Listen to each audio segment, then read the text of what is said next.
with KCET Los Angeles and is seen statewide on California Public Television. This series is endorsed by the California Teachers Association, the California School Boards Association, and the California Library Association. California's gold is provided to the PBS network statewide through a grant from Wells Fargo Bank. Wells Fargo, coming through for Californians for over 140 years. You know, it's one of our state's longest and most historic traditions. In fact, it's been going on for almost 150 years now. The first one took place back in 1849. I'm talking about the inauguration of our state's governors, and not just the actual swearing-in ceremony itself, but all the festivities and hoopla surrounding that event. Now, California has had 36 governors over the years, and when you look in the record books, you quickly discover that each one of their inaugurals has had something about it that gives it a distinct place in the history books. Now, some inaugurals have taken place inside, some outside, and in 1862, Governor Stanford had to row to his inaugural. Sacramento was flooded. Governor Friend Richardson was a Quaker. His inaugural was low-key. Governor Rolfe, a former mayor of San Francisco and known to everybody as Sunny Jim, had a big blowout. Governor Pardee did too, including a 13-gun salute during his inaugural speech. All of this part of a rich California tradition.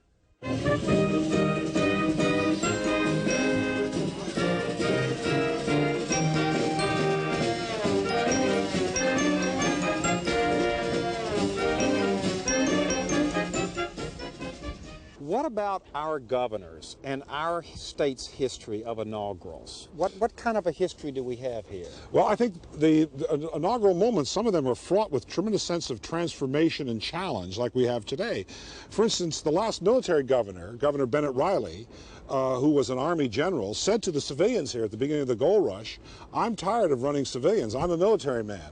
And he encouraged the state legislature to form a state. And so I think when Governor Peter Burnett took his oath, it must have been very dramatic to have gone from a few thousand people here in 1846-47 to be a full-fledged State of the Union by 1850. So our first governor came in 1849-1850. 1849-1850. Statehood was admitted. He was actually sworn in before statehood was fully granted by the Congress.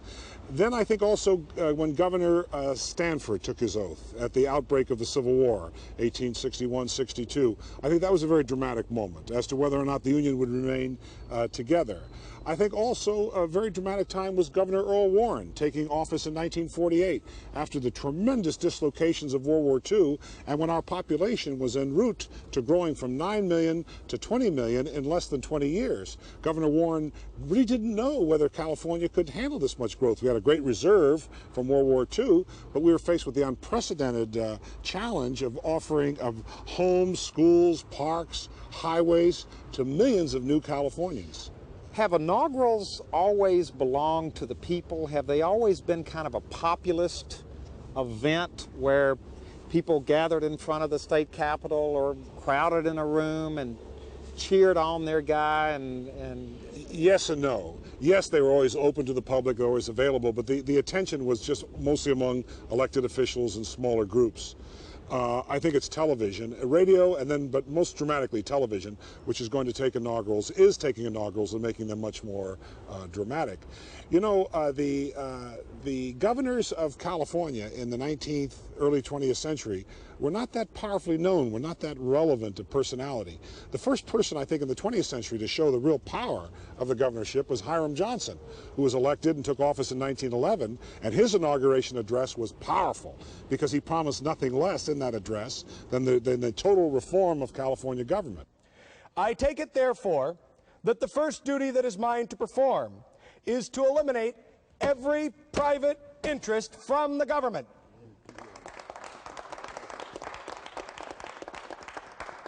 And to make the public service of the state responsive solely to the people. The state is entitled to the highest efficiency in our public service, and that efficiency I shall endeavor at all times to give. Members of the California State Capitol Museum volunteer organization like to reenact that powerful inaugural speech of Governor Hiram Johnson's delivered back in January of 1911. They also like to reenact his swearing in, and looking at the old pictures, they do a pretty good job of it too. Now, Governor Johnson's 1911 inaugural took place inside the Capitol building, in the Assembly chambers.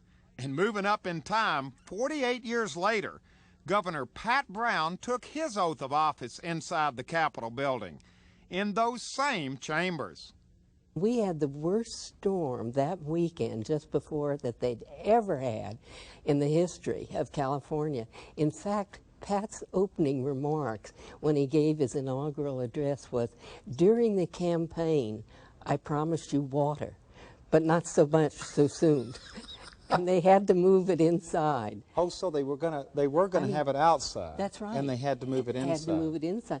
Well, they couldn't get everybody in the assembly chambers because you had all the legislators and their wives, and so they did put up screens in the rotunda that people could watch it.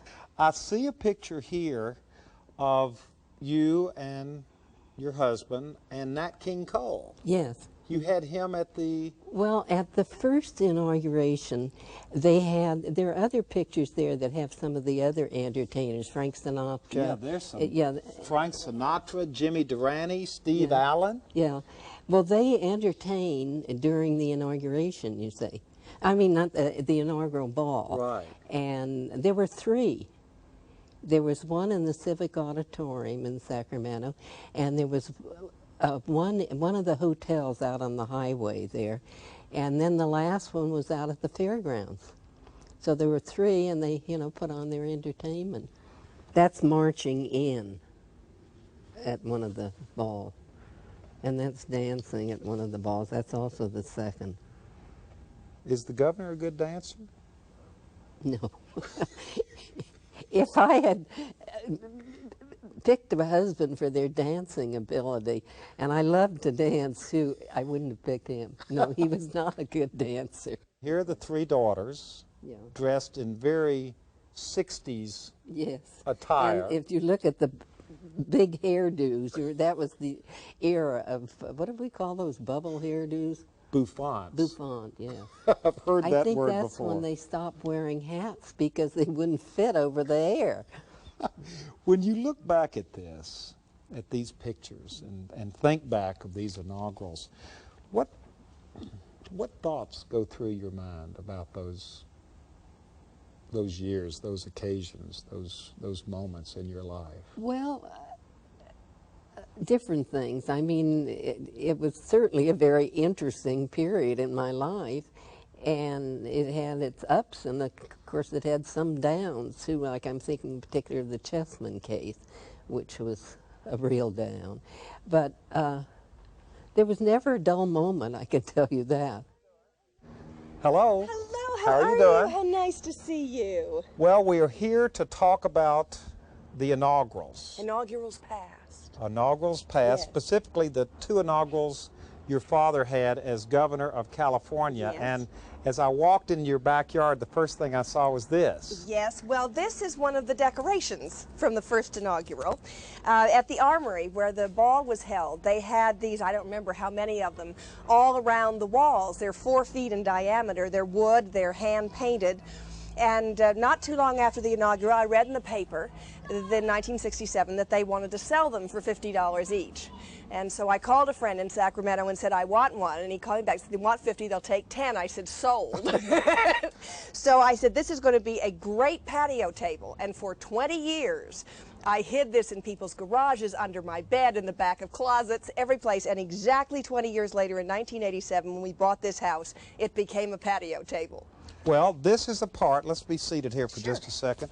This is a part of the history of your father's inaugural. And as a family member, what are your memories like of that inaugural day in Sacramento? Well, now remember that our inaugural was extremely unique. First of all, Governor Brown, God bless him, decided to use his waning days in office to fill every vacancy. He had people resigning so he could, and Governor Reagan, or soon-to-be Governor Reagan, realized there wasn't going to be anything left for him to do. So he asked the question, when can I be sworn in? And they said, well, anytime after midnight on the 2nd of January. He said, then I will be sworn in at 1 minute after midnight on the 2nd of January. And they said, but the inaugural is planned for later in the week. And he said, we'll do it twice. So he was sworn in the rotunda at about 12:15, 12:30. In the morning? Yes, in the dark. Were you there? Oh, yes. Oh, indeed I was. I was standing, staring him right in the eye. And what did that whole thing... Oh, it was wild. Well, we went over to the mansion that day. We were staying across the street at the hotel, and they had just moved in, and my brother Ron had never seen a staircase before. So he was busy sliding down the staircase in at the old mansion. mansion. Yes, that was his day of terrificness. And I remember that Lynn Nofziger walked in, and the soon-to-be governor handed him what was going to be his speech for the official inaugural a few days later. And Lynn weighed it, and he said, Governor, I don't think this is long enough. The networks say they want 30 minutes. And there was this pause, and my father said, gee, Lynn, I was counting on applause. So he took this handwritten text out, and they got it all typed up, and sure enough, when the time came, it ran exactly 30 minutes. So that night when we went to the Capitol, and there were close friends and family of both he and Bob Finch, and they were up on this platform right in front of that huge statue that's in the middle of the rotunda. In fact, I got to tell you, I took a tour of the Capitol a few years ago after it was all refurbished, and I was quite surprised. A very nice young man gave me the tour, and we got to the rotunda, and we're talking about all this, and I said, well, what about the fact that Governor Reagan was sworn in this rotunda? And he went, huh? And I said, you mean you guys don't even have this in your lore? It had never been done before. So I took him down and showed him exactly where everybody stood and where the platform was. And were there pictures? I don't think I've ever seen a picture of this event. Yes, there were pictures. Yeah, the governor and the lieutenant governor and their wives and the Chief Justice of the Supreme Court and Senator Murphy were all up on this platform, and I remember that it was just so so emotional.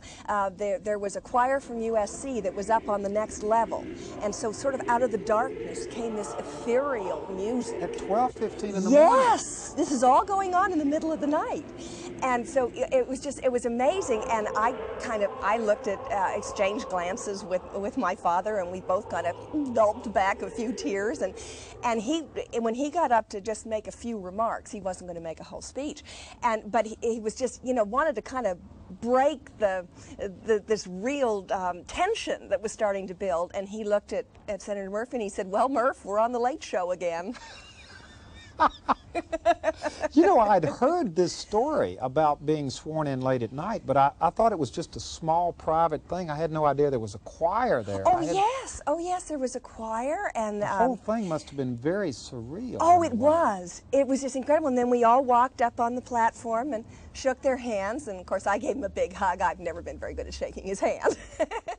Well, let's flash forward to the actual ceremony itself with all the people there. Was that kind of anticlimactic after that midnight swearing in? Well, not really, because he hadn't made the inaugural address. Right. And so there was all of that, and there was a great deal of pomp and circumstance, and wonderful, happy tension from everybody in the crowd, and it was a huge crowd, just like there was at the first inaugural in Washington.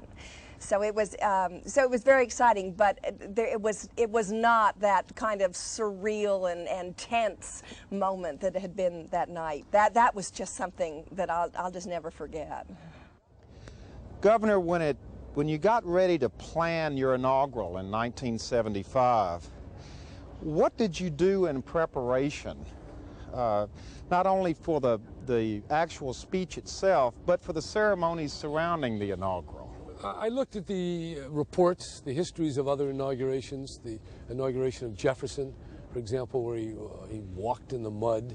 I looked at some of the early inaugurations in California, the first Governor Barnett, my father's, Hiram Johnson's, Colbert Olson's. I looked at those. Now, why did you look at those? Just to get a sense of what the hell an inaugural speech was. I want to know, what do they do and what do they said? And most of them are not memorable. And as you mentioned, you can't find them in the history book anyway. But this was the era, remember, of Watergate. Nixon had resigned. Ford gave him a pardon. These were highly controversial times. There was a skepticism about government. Trust in politicians was at an all-time low. So my sense was that great ceremony and pageantry was out of place. This was more of a Puritan, austere inaugural to set the tone of a no frills, no nonsense kind of administration, and that's the way I did it. So what exactly happened during that week of festivities? Did you have parties? Did you have dances? No. First of all, I thought that was preposterous. There's nothing to dance about. Here we were in a big recession. Unemployment was 9%, going up to an historic high since the Depression. And all I did was give a very brief speech, 7 minutes, the shortest inauguration on record. And then I drove in a pool, just for the regular issue there that any state bureaucrat would have, which turned out to be a 1974 Plymouth. And we went drove down with the Highway Patrol to San Francisco, where I spoke at the City Hall, took questions, then got an airplane, commercial airplane, flew down to L.A., gave a talk at the City Hall there, and then went to a Chinese restaurant on the east side of Los Angeles and had a dinner with about 30 people. People who had worked in the campaign, some staffers, family, and friends. That was it. Now, my father, who had all these parties, thought I was nuts, and he was quite irritated that I didn't have the galas and the dancing for all my campaign contributors. But my message was that we weren't going to take care of contributors. But that was obviously a calculated decision, that that sort of symbolism would be the mark of your first inaugural. Yes. And so inaugurals do have a sense of symbolism, a sense of setting the stage for what that particular governor wants his administration to start off with in the public mind. Well, first of all, we got rid of Reagan's Cadillac that used to belong to J. Edgar Hoover. It was a bulletproof, no, it was a Lincoln limousine, bulletproof. We sold it for $10,000 and took a car right out of the auto pool. That was the famous blue Plymouth. Then I refused to live in the mansion that Nancy designed and Reagan had built. Later, it was eventually sold. So that was, this was to cut things down to size. The idea was trim the excess of government to meet the modesty of its performance. And of course, ever since then, government's been going downhill. So if anything, when I look back on it, it was probably too excessive, even for then. You didn't exactly start a trend either as far as inaugurals go. Well, because basically people spend $20 million getting elected today in California. They got to pay back their contributors. They'll never tell you that, but that's part of the deal. And they'll have one for the cheap seats, but basically they got to take care of those people who pay $50,000 or $100,000. Some of them even give as much as $500,000, as one particular organization did to Wilson. Now you've got a 7-minute speech somewhere. We can't really find it, but it's somewhere out there in some journal. You can dig it out of the Senate Journal. Can you remember anything from that 7 minutes that stand out in your mind as a thought or as a sentence that you really? Yeah, I do remember that. I said the biggest vote of all in this election was the vote of no confidence, because more than a majority of the people did not vote at all. And so we ought to take that as the mandate and the challenge to restore confidence on the part of the people for their public servants. That's what I took as the challenge. Now, was your second inaugural more of the same? My second or less of the same? How did it fit in? Well, with the second inaugural was interesting. Instead of going to a Chinese restaurant, we had a catered Chinese dinner in my office. That's where our inaugural ball was, but no dancing, not in the office. Also, I made another thing. I'm the only governor that didn't redecorate the office. I figured if it was good enough for Nancy Reagan, it was good enough for me. So I purposely left the red rug that Nancy picked for Ronnie. I just left it there.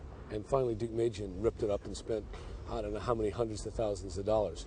Another point of my second inauguration was I advocated a balanced budget amendment to the United States Constitution, and if Congress wouldn't respond, then I said we should have a convention, never yet called, but provided in the Constitution, where upon application by the several states, a constitutional convention could be convened to enact an amendment to require a balanced budget. That was the big controversy, and people reacted with outrageous execrations on that one. So those were kind of that's been my inaugural experience. Final question. Do you think inaugurals are important?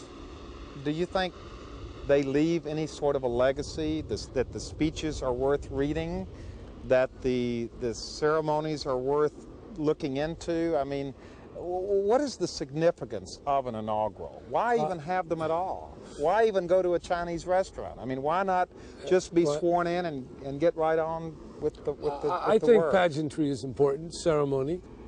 But if you ask me, do I think these inaugurals are worth reading today? I seriously doubt it. You might find one back there. One I found interesting was Governor Barnett. I believe it was 1850. And what he talked about, he said, a state that is blessed with natural resources like gold runs the risk that its people grow lazy, indolent, and stupid unless there is some counteracting cause. And I always thought that was a very interesting word, counteracting cause, which is a way of a wake-up call. Mao Zedong might have called it some kind of continuing revolution. Right at the beginning, in that inauguration, Governor Barnett put his finger on it. As you get more affluent, you get lazy, indolent, and stupid unless somebody gives you a powerful wake-up call. I'd say of all the inaugural speeches I've seen, that probably stands as the best. Do you have any personal anecdotes that you remember from the day? I mean, what was the day like? Well, our first inaugural, it was freezing cold weather. It was one of the coldest that I think we'd had in a long time. And everybody was really bundled up. And of course, I felt that since I was giving the address and since the camera was on me and so on, that I didn't want to be in front of the camera with a top coat or an overcoat on. So of course I took the coat off when I was actually giving my talk. My teeth were just virtually chattering, so to speak. You know, it was very, very cold. And then I was no sooner into delivering the speech than a helicopter that was covering the inauguration came down rather close to the event and was rather noisy. And here I had done all this preparation on delivering this speech, and here comes this chattering sound of the helicopter that was rather annoying and disturbing. See, there goes the media messing up things again. Yeah, and later on we found out that it had been hired by the Sacramento Bee, a rather liberal newspaper that did not endorse me when I ran the first time. Now, you don't think they had any bad intentions? Oh, of course, not at all, you know. And the second inaugural, preparations had been made for me to use a teleprompter on the second inaugural. Now, I had used teleprompters in making TV spots, but I'd never used a teleprompter in actually giving a speech. And when I actually got to that point in the inaugural where I was to start my speech, I looked at the teleprompters, and the sun, because we were outside, the sun was hitting the teleprompters in such a way that I couldn't read anything that was on there. So I just had to turn around and say, could somebody please bring me my speech? At which time, I think it was Senator Bill Leonard, got a hold of my speech, which I had at my chair, and carried it over to me. I was able then to go ahead and deliver it. Well, now, as far as the public is concerned, though, there are 36 people in the history of the state who have ever put their hand on the Bible and raised their hand and taken the oath of office. What is literally going through your mind at that moment? Well, you do recognize that it is indeed a very significant event. And there's a tremendous amount of responsibility that goes with it. But you're also trying to get a message across, not only to the general public, but of course to the other elected officials, the members of the legislature, and you're trying to set the tone, hopefully, and to spell out a program that you hope that you can get everyone to get behind and to try to carry out. But during that actual oath taking Yes. itself, Yes. is that when it really hits you, or does it just slide, does that moment just slide by? Yeah, many thoughts go through your mind, like such things as, I never imagined, I never dreamed that I would ever be in the position of being inaugurated as the governor of the most populous state in the United States. And so while you're there taking that oath of office, and of course you're also thinking, now I want to make sure that I don't in any way mumble or mess up on I've always thought I might not the repeat oath. the exact words. Yeah. So you want to listen, you're listening carefully, to the Chief Justice who's administering the oath and so on. But at the same time, it is an event that you just never dreamed that you would be involved in it. On inaugural days, it always seems that partisanship in a way melts away for that day. Right. You see the winning and losing candidates many times shaking hands on the platform. You were succeeding Jerry Brown, who had been in office for 8 years as a Democrat. Is that true? Is there really this sense kind of in the air and in people's hearts that day that's bigger than partisan politics? I believe that's the case, yes. I really think, again, most of the individuals who are holding elective office at the time, they understand the significance of this particular day. It's that here's going to be the start of a new administration. Or on the second inaugural, again, it's going to be the beginning of another 4 years with this leadership. And they recognize the significance of it, the importance of it. They want to participate in it and be there, and to set aside partisanship at least for a day. And that's about as long as it lasts. Well, here we are standing out in front of the state capitol building on a day that I would assume every first family dreams of having for their inauguration day.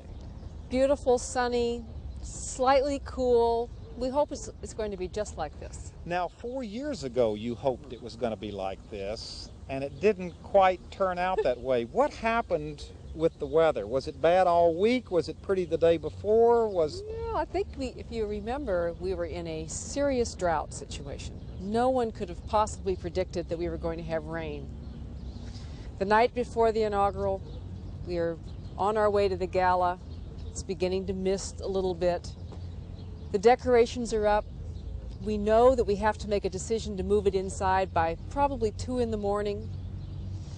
And it was still raining when we came out of the gala.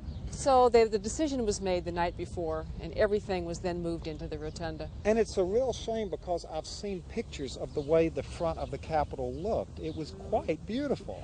This is really the visual that you want, but we couldn't have people standing out getting pneumonia, so we first moved into the rotunda, had a relatively small swearing in. 2 hours later, moved everything over to the Civic Center and did a recreation for many more people. Okay, you can't have everything, so we didn't have this. Let's go inside where you moved the inaugural to because of the rain. Was that a last minute? I mean, you knew the weather might not work out. Sacramento is not known for its great weather in January. Well, you could have heavy fog, but it was raining enough that you couldn't leave people sitting out here in the rain. Yeah. So they moved it in early that morning. Okay, let's go into where it was. Actually, this was a beautiful space. It was very intimate. We obviously couldn't include the several thousand people who had come to the inaugural, but they set up a state seal. They set up all the plants in a stage, basically, and I believe it was over in this section. You know, it's not always so clear in my memory. Was there any room in here at all? No, this was, you know, there were some seated, obviously, like Pete's parents who are elderly, they needed to be seated, and lots of standing room. And then up around this railing, we had a choir, and the acoustics were fabulous. It was frankly just magical. Yeah. So even though we did not get to have it outside, having it in here made it very special. When you're sitting there listening to the speech being given 4 years ago and again this time, are you thinking personal thoughts, or are you thinking, what's going through your mind when you're sitting there? There are very few people who will ever experience what you're experiencing at that moment. Well, probably I will have read the speech, so I will more or less know exactly what he's going to say, but I certainly 4 years ago was pinching myself through the whole thing. I remember driving by the Capitol the night before the inauguration with the mist coming down and thinking, I can't believe I'm doing this. You know, is this really a dream? Am I going to wake up? So, and I also sit there feeling a great deal of pride in my husband. Good afternoon, Governor. Oh, Huell, how are you? Nice to see you. Good to see you today, sir. Well, I'm curious about how the speech is coming along. Me too. I understand you've been working on it for a couple of hours today. That's true. Actually, a couple of days and a little bit before that. How do you go about deciding what you want this speech to be, what you want it to say? Well, the best answer to that is to tell you that I think about it a lot and have, and it's really the distillation of a lot of thoughts over not just a few days, but really the last 4 years. This is an opportunity that you only get twice, if you're lucky. Wasn't sure a year ago that I'd get a second chance. But it's an opportunity to really try to take a look at the 4 years facing you and provide not a detailed agenda, but really a more thematic declaration of intent. What you think needs to be done, what you really set as the goals, what you aspire to for California. And how do you prepare for it? Read all kinds of things, talk to all kinds of people, and mostly you wrestle with your own thoughts and try to boil it down into something that's about 15 to 20 minutes. You know, we're doing a program about the history of inaugurals in California, and as part of our research we've been to the archives and we found this picture this morning I want to show you.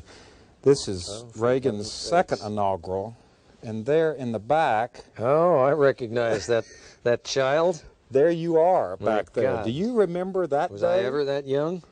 Do you remember that day and what that was like? Yeah, as you can see, it was chilly. That unhappy tradition will probably continue. Yes, I do. This was from the second one. Right.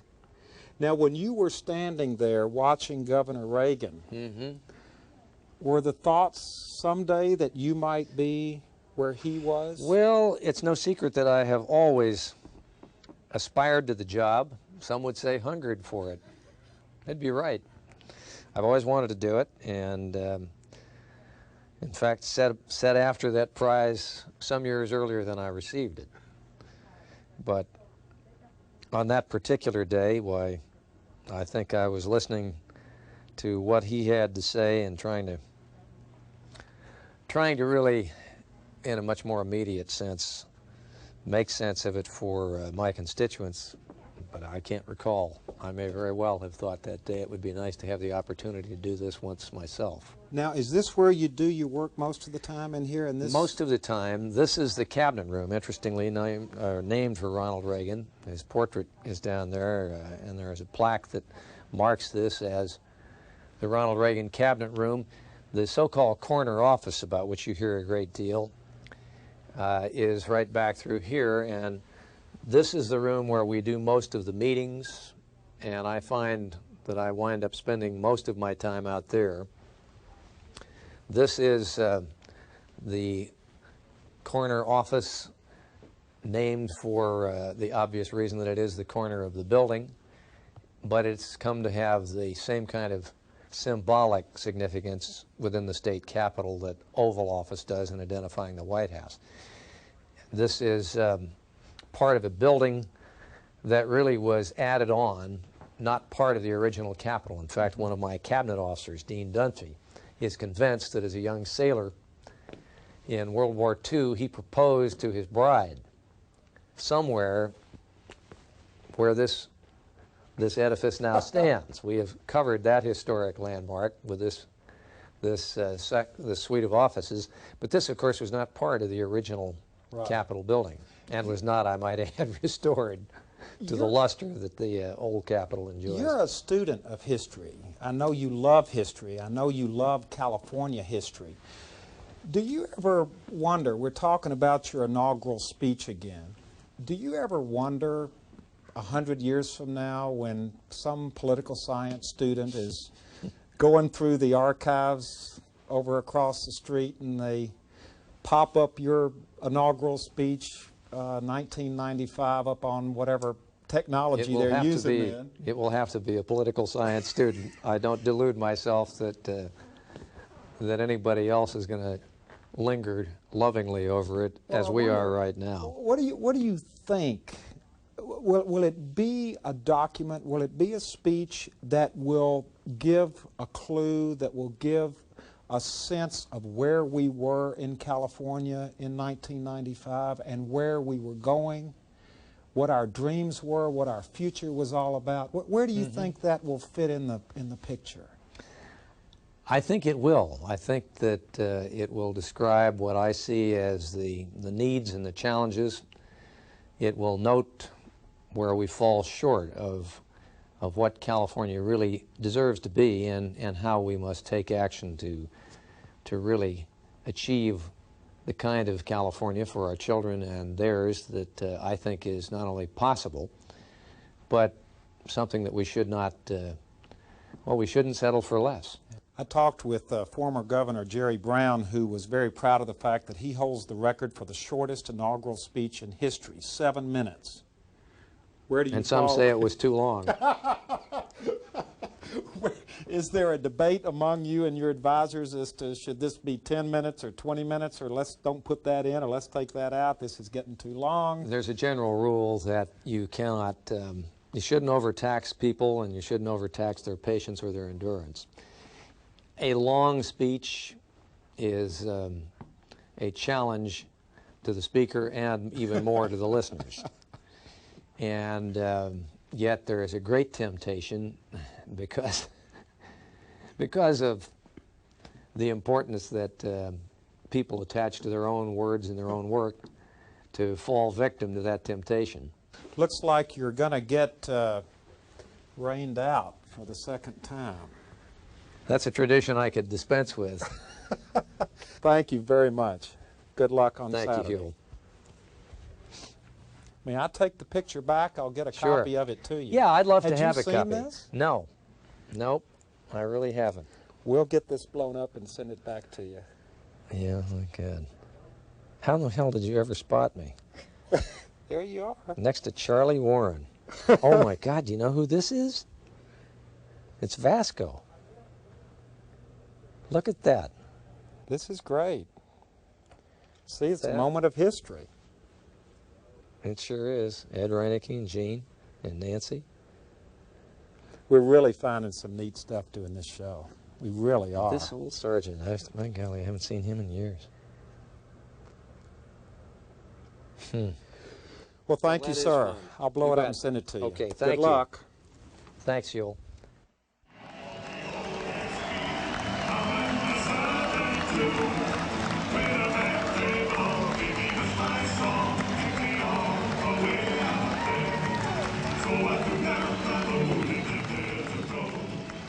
Have you seen the governor today? Yeah, I got to talk to him for about 30 seconds. And what did you say to him? I told him now that he's already won Sacramento is the next step to the White House. And he didn't say no and he didn't say yes. He just gave me a you know, give it some time type signal. Did you get to talk to him? Yeah, he was. What did you say to him? I said congratulations, and it's a great day. And looking forward to tomorrow. Do you think he recognized you? Well, I doubt that. I'm a little more realistic than that. Did you get to talk with him? No, we didn't. Unfortunately, we'd like to say hello to him. We're from Sonoma County. You know, I think they need to turn this music up a little louder, don't you? That'd help. Yeah, so we could think a little better. Pete! Pete! Pete! I saw him today. Where'd you see him? Just now, I just shook his hand, and I told him 4 years ago I was the new judge in Los Angeles, and he was the new governor. And this year I got elected to the Los Angeles County Superior Court against all odds, just as he got elected governor again against all odds. So you're a happy lady. So we're both happy, and we both did it against all odds. Now, are we having fun? Oh, of course. There are a lot of people here tonight. Yes, but it's just a ball. Really fantastic experience. Now, what is so much fun about it? Oh, the fact that we're in this beautiful, beautiful museum, and the fact that Pete is at the top of this state. The way that he was able to beat out Kathleen. Now, what about what's going on here? What are you here for?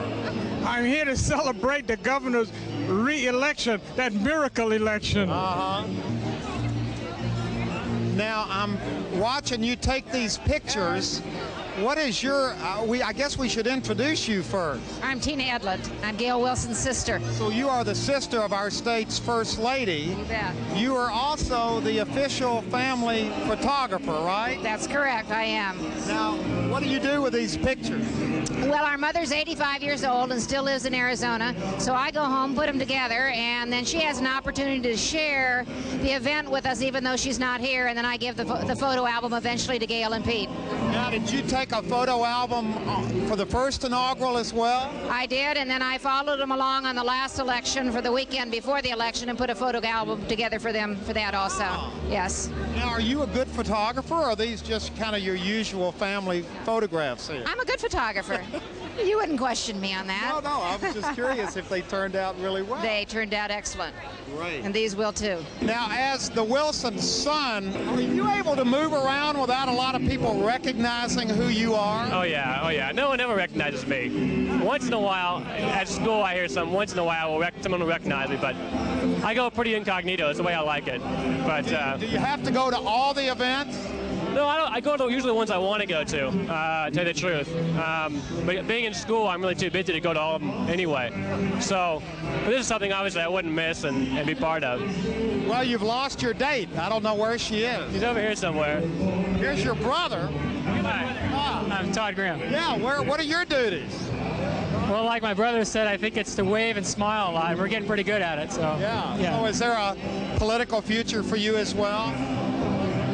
I think I've learned my lesson hanging around Pete. So no, there's no political future for me. No.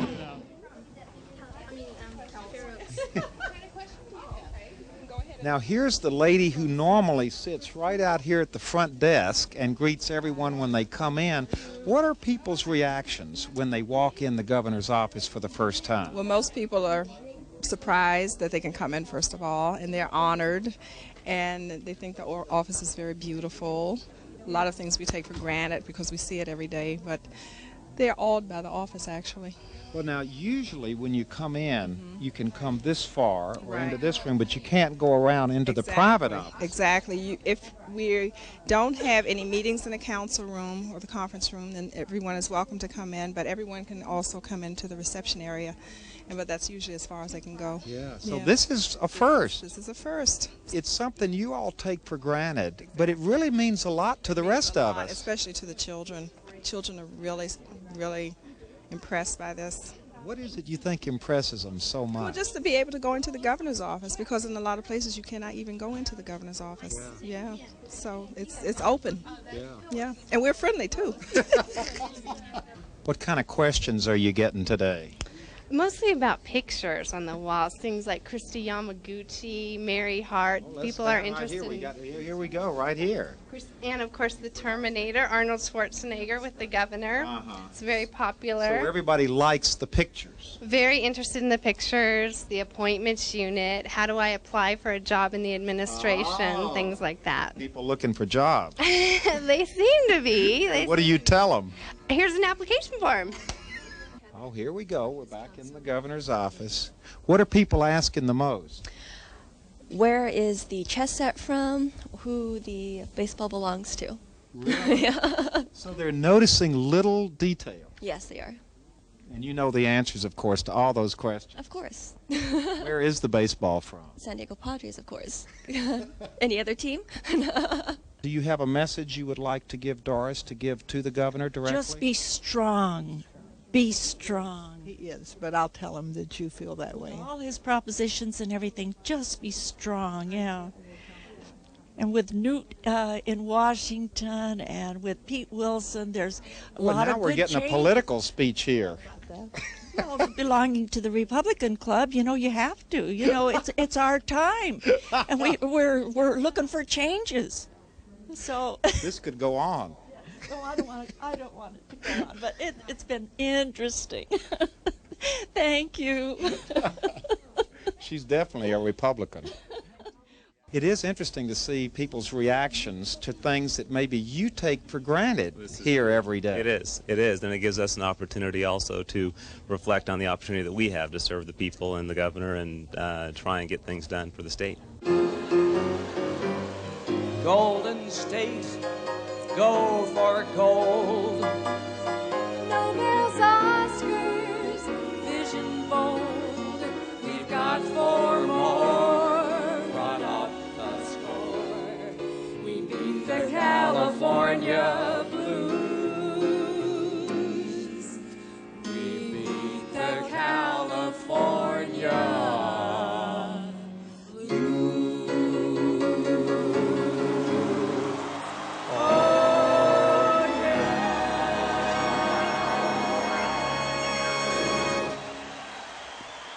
Well, inaugural day is finally here, but there's been a change in plans. You see, this is the west front of our Capitol building. This is where the actual ceremony was scheduled to take place. But 2 days ago, the inaugural committee voted to move the ceremony from out here in front of the Capitol building over across the street to the convention center because the weather forecast was for heavy rain today. And it had been raining for several days already. Well, it's Saturday, it's 11 o'clock, the skies are blue, it's a beautiful day. The weatherman has messed up again. Now, we were talking about, this whole program is about the tradition of inaugurals here in California. What do you think about that? Well, it's our inaugural tradition to come and protest Pete at his inauguration. So if he's, I think there are term limits. He can't be elected again, or am I wrong? But if he would be elected for a 3rd term, we'll be back.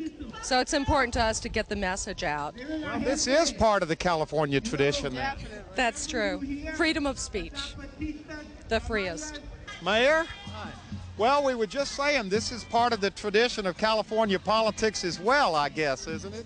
Yeah, it makes it much more exciting. I think people have legitimate issues. I may or may not agree with them, but they're legitimate. There is people who want us to put more effort into fighting AIDS, people who are against 187, and there's a couple I don't even understand.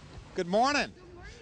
Well, you all are smiling from ear to ear this morning. We're happy folks this morning. Now, why are you happy folks? Well, I'm a Wilson woman, so I'm real happy because we get to see the governor sworn in, the inaugural. The whole weekend, it's just been lively. The governor's been in good spirits. I look forward to the next 4 years. Now, I was talking with the governor earlier about his speech. Do you think people remember the inaugural speech long after it's given? Now, be honest now. Depends on what he says. Some of the things I think are probably going to be very memorable. Well, if he says he's going to cut my income taxes, I'll remember that. America has always asked a special role from California to seek out the American future by trying new ideas rejecting what doesn't work and building on what does. The historian Kevin Starr wrote, "California is the prism through which America glimpses its unfolding identity." The California way has always been to shape the future with courage and creativity, embracing change while still clinging to the unchanging values of faith and family, of individual effort and personal responsibility, without which no republic can long endure. Our role, our responsibility, is to assure that California chooses greatness. Our role is to guarantee those seeking opportunity that we will provide it, and that we can and will take the steps required to do so. This, then, is the California way, seeing possibilities where others see only problems, forging a new future of opportunity from the flames of adversity, where others suffer change or patiently await it. California will eagerly invent the future and export it.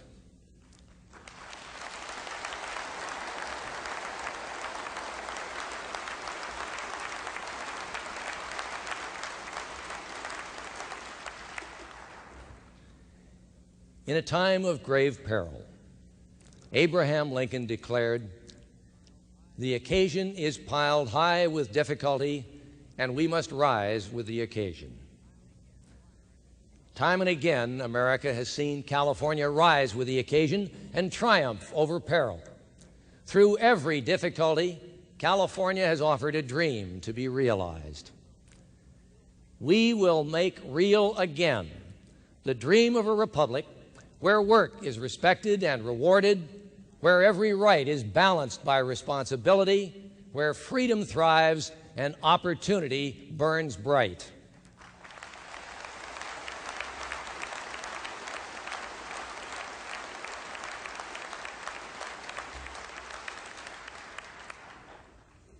We choose to be victors, not victims.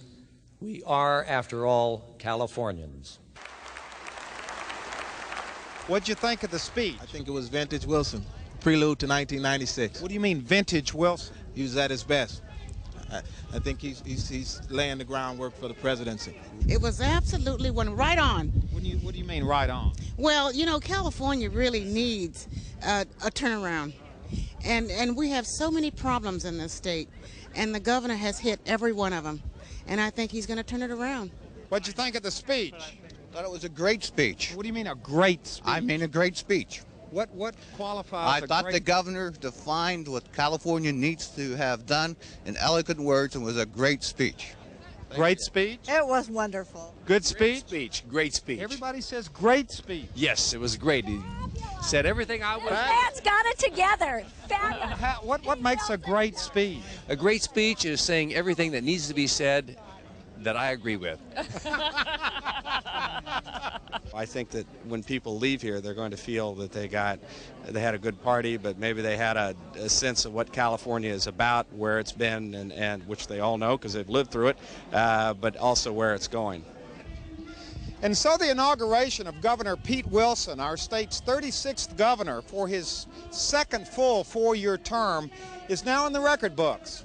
It's become part of our state's rich and colorful and dynamic and, most importantly, ever-changing political history. The adventure continues. If you will please raise your right hand and repeat after me. I, Pete Wilson. I, Pete Wilson. Do solemnly swear. Do solemnly swear. That I will support and defend. That I will support and defend. The Constitution of the United States. The Constitution of the United States. And the Constitution of the State of California. And the Constitution of the State of California. Against all enemies. Against all enemies. Foreign and domestic. Foreign and domestic. That I will bear true faith and allegiance. That I will bear true faith and allegiance. To the Constitution of the United States. To the Constitution of the United States. And the Constitution of the State of California. And the Constitution of the State of California. That I take this obligation freely. That I take this obligation freely. Without any mental reservation. without any mental reservation or purpose of evasion, or purpose of evasion, and that I will well and faithfully discharge and that I will well and faithfully discharge the duties upon which I am about to enter. the duties upon which I am about to enter. Congratulations. Thank you. Terrific. Is that the same Bible that was used before? Let's start it.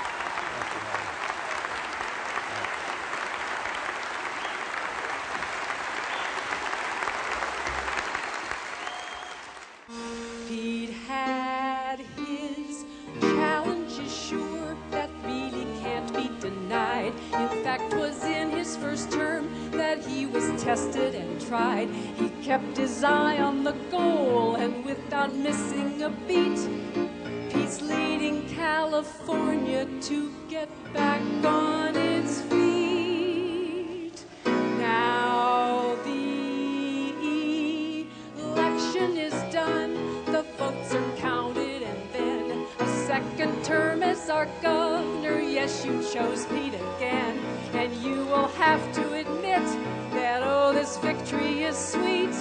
So ring them bells, now let us ring them for Pete. Oh, ring them bells, come on, ring them bells.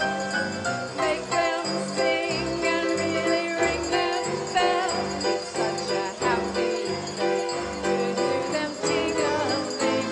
You gotta swing them, ring them, swing them, ring them bells.